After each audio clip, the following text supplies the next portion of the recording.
আপনি যেভাবে হোক 10 মিনিটের মধ্যে আমাকে এই ফাইলটা রেডি করে দিবেন। আমি কোনো এক্সকিউজ শুনতে চাই না। আমি জানি না কিভাবে দিবেন আপনি। স্যার কি হয়েছে? মনে হয় স্যার আমার রিক্সাটা একটু খারাপ হয়ে গেছে স্যার। গাড়ি নষ্ট হয়েছে মানে? স্যার মানে স্যার রিক্সাটা একটু পিক আপ দিতেছে না স্যার। আমি একটু পরে ফোন করছি আপনাকে। গাড়ি নষ্ট হবে কেন? এখান থেকে এই পর্যন্ত আসতে গাড়ি নষ্ট হয়ে যায়? তোমার রিক্সা এভাবে নষ্ট হবে কেন? এই ভাঙাচোর রিক্সা নিয়ে তুমি আসো কেন? ছোট লোক কোথাকার। স্যার কি কমু স্যার, ইঞ্জিন চালিত জিনিস স্যার নষ্ট হইতেই পারে স্যার। তোদের মতো ছোট লোকের কারণে রাস্তা চলাচল করা যায় না।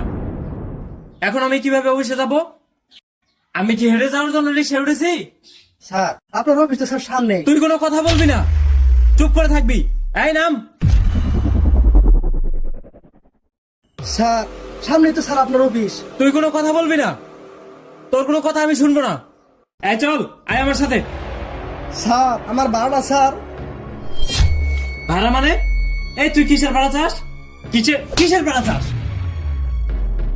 আমাকে অফিস পর্যন্ত নিয়ে যাসনি তুই, তোকে আবার কিসের ভাড়া দেবো আমি? ছোট লোক কোথাকার। আয় চল।